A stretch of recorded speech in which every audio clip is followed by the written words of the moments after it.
Hello Capricorn, Sun, Moon, Rising, and Venus signs. Kamusta kayo? Sana po nasa mabuti kayong kalagayan. Welcome back po sa Star Tarot. Kung bago kayo dito, welcome din kayo. Thank you sa inyong support. I truly appreciate it. God bless you all po. Happy New Year na, Capricorn. Nakakaloka, no? Bagong taon na. Happy 2025 sa inyo. Good luck. Pauna mensahe po ninyo sa ngayon, we have the energy of the rooster, an arrogant, boastful person you should not cross. Maaaring kilala nyo na to, no? At iwasan nyo na lang as much as possible, no, yung taong ito. Kasi it's New Year, baka mahawa pa kayo ng negativity ng taong ito. So, kung alam nyo, di ba, na ito ay paparating, alam ninyo na ito ay masasalubong ninyo, alam ninyo na maaaring ma-encounter ninyo ang taong ito. So, as much as possible, iwasan nyo na lang, no? Kasi, alam mo, kilala mo na arrogante yan, yayabangin yan, baka maano lang kayo, baka mabwisit lang kayo sa taong ito.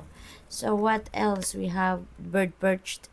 You're waiting for news, package, or letter. So, ngayon, maaaring baka yung bagahe na to ay baka order nyo ito, no? Or baka balikbayan box ito, yung mga ganon.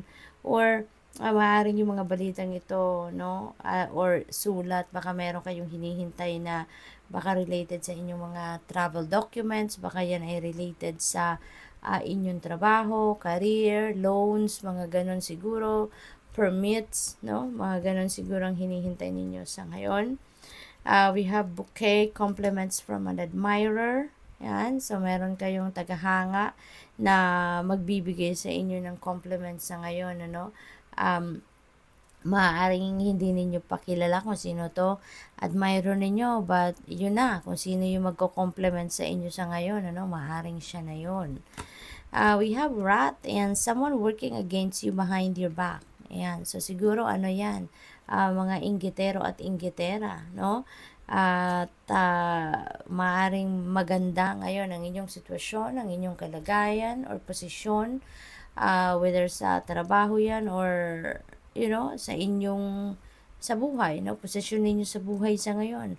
Maaring yan ay naiinggit sa'yo. Kaya, baka merong binabalak na hindi maganda or alam mo yun, baka nagpe-fake news, chismis about you. Nako, kapag may ganyan, ipagdasal nyo na lang yan, no? Ipagdasal nyo na lang because they don't know what they are doing, no?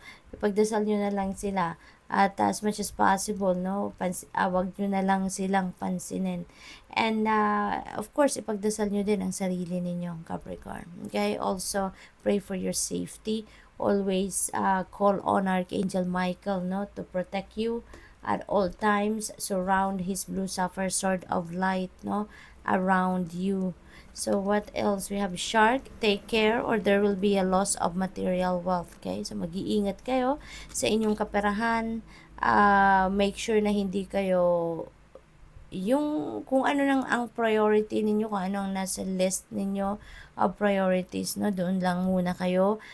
Make sure na hindi kayo ang tawag dito, yung impulsive buying ba, no? Kasi minsan, 'di ba, natitempt tayong mag-shopping, natitempt tayong bumili ng mga bagay na hindi naman natin talaga kailangan or hindi naman nasa priority natin, yung gano'n, no? We have dog far away, a distant friend is thinking of you. Ayan, so meron kayong malayong kaibigan na nag-iisip sa inyo or iniisip kayo lagi, no? So siguro, uh, this is not limited to talagang friend, no? Baka ito din, maaring kamag-anak din ninyo yan, no? Baka someone na malapit sa puso ninyo, no, na nasa malayong lugar, so maaaring yan ay iniisip din kayo sa ngayon. We have Turkey, someone is behaving stupidly. Nakakaloka, no? Talagang tinitest siguro ang pasensya ninyo sa ngayon ng mga taong ito. Kaya pasensya na lang kayo, no? Magpasensya. Kisa naman mabwisit kayo, 'di ba? it's New Year, kaya wag na ninyong pansinin ito kung sino man tong stupid person na ito sa ngayon, ano. Iwasan niyo na lang yan as much as possible. Ito maganda, the energy of the stork. There is a news of birth, no? Or a new business opportunity. So, for some of you, mayroon kayo mababalitaan na mayroong manganganak or mayroong nanganak na. So, this could be anyone, ano, sa buhay ninyo. Malapit yan sa puso ninyo, kaibigan, best friend ninyo, kamag-anak, kapatid ninyo, anak ninyo, no? So, this is coming from someone na may tawag dito, parte ng buhay ninyo na malapit sa puso ninyo. This could also be a new business opportunity. Baka meron din mag-o-offer sa inyo ng business opportunity, business venture dito. So this is good. What else? We have Cup. You should accept valid criticism. Ayan. Kasi naman, 'di ba? Yung valid criticisms na yan, those are also something na uh, nagpupush sa atin para mas galingan natin mga ginagawa natin, mas mag-effort tayo sa mga ginagawa natin na pagbutihin, 'di ba? At baguhin, i-improve yung mga ganon. So, maaaring meron magki-criticize sa inyo sa ngayon, and this is valid naman. So, learn to accept it, learn to to think about it, no, because that can contribute, no, also para sa mas ikakabuti ninyo.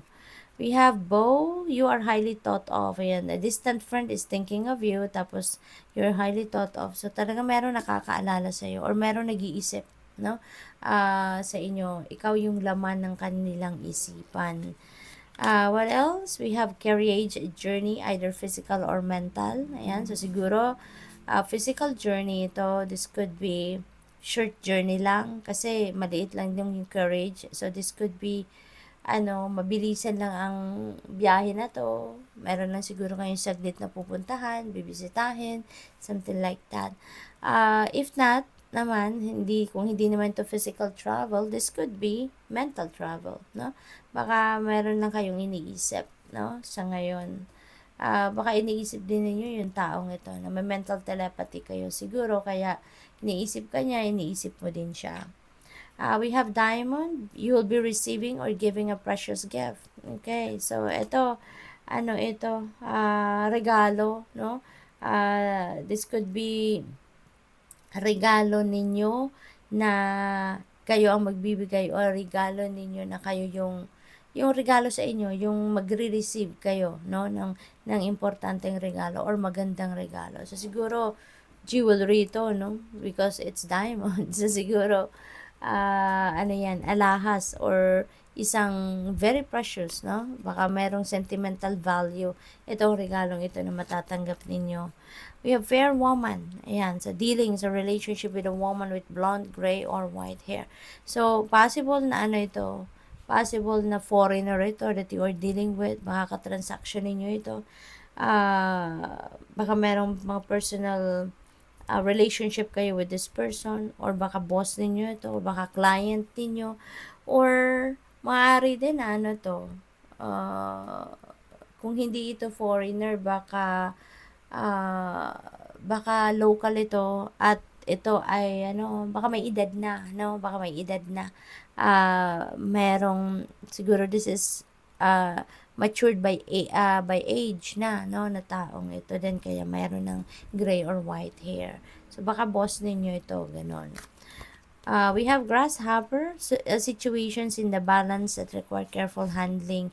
Ayan, so maaring delicate situation ito, no, na you are dealing with sa ngayon, kaya ipagdasal nyo din ito, no? Ipagdasal nyo na lang din ito.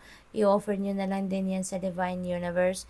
And pag-isipan mabuti, no? Before you jump into a decision regarding this, pag-isipan ninyo mabuti. Tune into your intuition so that you'll be guided. Okay?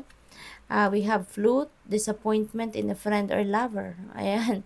So, maaring, feeling ko, baka si Rooster, no? Ito, si energy of the rooster, baka ito si si friend ninyo or lover, no? Baka ngayon